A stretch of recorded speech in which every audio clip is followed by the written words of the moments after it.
Prepare yourselves. The bells have tolled. Shelter your weak, your young, and your old. Each of you shall pay the final sum.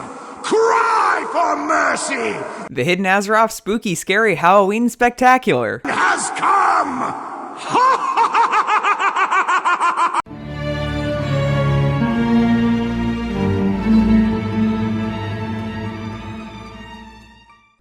Hop on your magic broom, chew on some fell taffy, and scream at the horseman for not dropping his mount for the 17th time this year. Because in this special Halloween episode of Hidden Azeroth, we're exploring the creepiest places in World of Warcraft. First off, you're going to want to head to Scarlet Monastery, a place you've probably been hundreds of times, but you may not know that inside the chapel lies a dark secret. In the back right alcove, click the torch and a secret wall will slide open, revealing a hidden room. Inside, you'll find the corpse of High Inquisitor Fairbanks, who is an elite NPC you could fight in the dungeon before its rework in Mists of Pandaria. Now he's just lying there. Spookily. Ooh. Alrighty, moving on, here's the obligatory entry that needs to be in every single Creepy Things in World of Warcraft video. The null tents are made out of faces. It's pretty gnarly. Up next, we have the horrific story of this child's pathing code. Truly terrifying. But in all seriousness, we're going to make like the entirety of the player base the day the pre-patch dropped and visit the barber shop. Now, there are a few reasons I don't trust the Stormwind barber. First of all, he doesn't strike me as the best expert on hair care. And second of all, he kills clients and hides their bodies under the upstairs floorboards. It was actually the goblin who used to be here, but then the joke wouldn't be funny. Now let's head to the Sludge Fields and never sleep again. Before the Cataclysm revamp, this area was a lovely farm that the Alliance used to grow food for their soldiers. Now they have living human beings buried up to their necks in feces as they're ripped apart by ghouls. There's a quest where you can put them out of their misery by bashing their heads in with shovels. Did I mention the ghouls are defiled corpses of their former friends? Alright, I'm breaking with sarcastic voice to say I really hope we get to kill Sylvanas in Shadowlands, cause, I mean, just look at this. But this is getting a little grim, so let's move elsewhere in the Sludge Fields. For those of you who played before Cataclysm, you may remember that 3 of the main Alliance farmers were Farmer Ray, Farmer Getz, and Farmer Kalaba. I wonder what happened to them. Let's move on, shall we? Up next, we're escaping Scalomance. That's right, we're actually doing an out-of-bounds exploration on Hidden Azeroth. What is this, 2019? And while this exploration is pretty small, it's also very easy to do. Just head into the top right room where you fight the final boss, jump up on top of a grave marker with a doll on it, and jump up on top of the doll. Then use a growth potion and log out. Log back in and you'll be able to jump through the ceiling into the water below. You want to get a little bit of forward momentum or you fall into a DC zone and need to wait until you get ported back to the start of the instance. You can do this exploration on classes other than a Demon Hunter, but frankly I always feel like the Demon Hunter is just the easiest way to go in stuff like this. Now, I was never planning to do a video on Scalomance because there's not a ton outside of it. It's mostly just the island itself and then some water and a little bit of surrounding land. But I feel like even if the accessible area isn't very large, there's enough interesting things here to make it a good fit for this video. Also, you know I'm never going to pass up an opportunity to show off some good old-fashioned wall jumps. Anyway, as you get closer to the top of the island, you'll start to see your camera randomly clip inside the dungeon. This gives you the opportunity to look at a lot of areas you can't normally see. Fun fact, the name Scalomance is actually a reference to a school of black magic by the same name in various folklore and fables which was taught by the devil. Courses included riding dragons, casting spells, and controlling the rain. As we reach the top of the mountain, we see a long pink box in the shape of an arrow. Developers frequently use these boxes to mark locations that won't be seen by players. Heading to the top of the hill, we can look down and see that we're directly above the entrance portal to the instance. Because of this, if you line yourself up very carefully, you can jump down into the normally inaccessible portion of hallway behind the instance portal. When you first drop down, you'll see the archway that normally holds the door that leads to the main entrance of Scalomance. In this version, it's just got a bunch of weird spiky things in it. Looking back, we can see the instance portal behind us, and as always, running into it will teleport you out of the dungeon. Also, fun fact, this take was actually the first time I successfully pulled this off, so I wasn't really sure what I was going to run into down here. That's also why I'm now trying to get through the door, because I hadn't realized there was an invisible wall there yet. But in the spirit of Halloween, let's leave my Demon Hunter trapped in this tiny hallway so we can move on to the grand finale, the Karazhan Crypts. For many years, the Karazhan Crypts were completely inaccessible to players, and the only way to explore them would be to clip through the ground and jump into the room below you.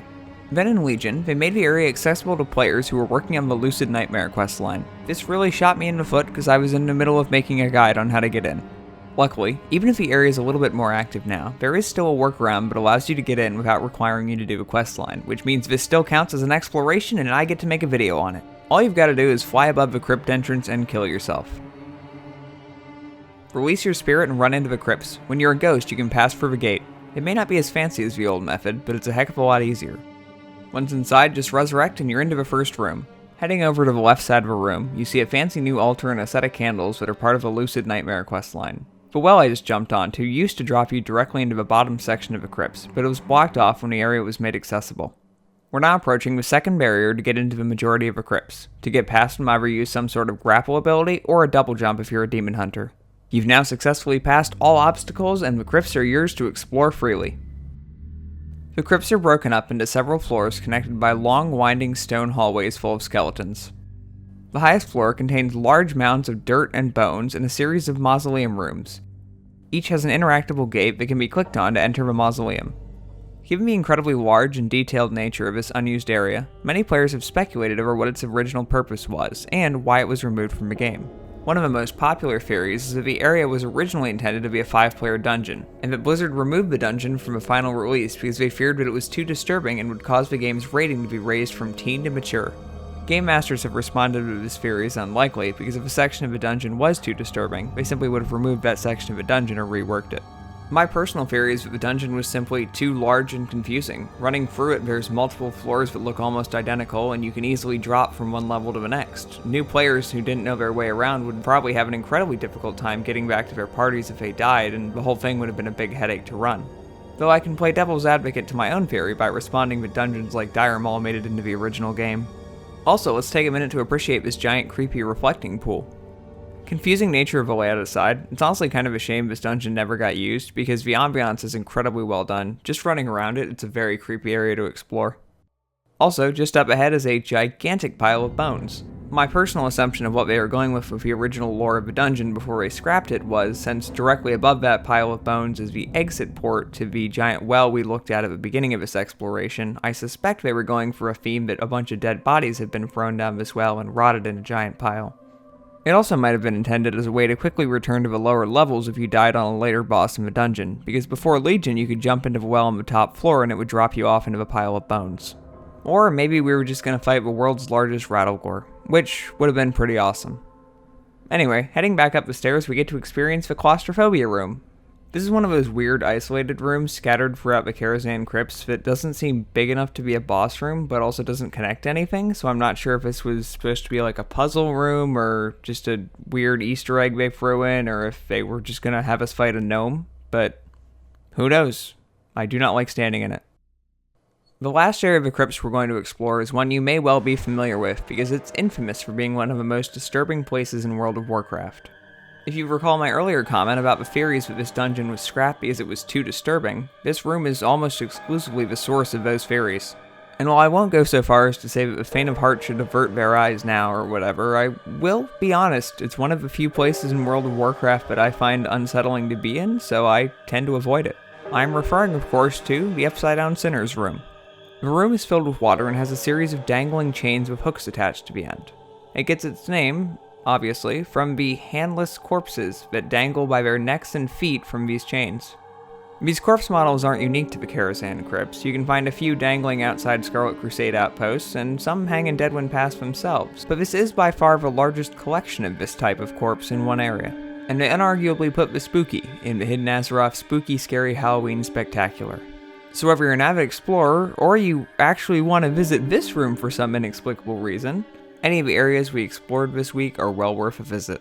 Stay safe, remember to stock up on discount candy, have a happy Halloween, and as always, thanks for watching.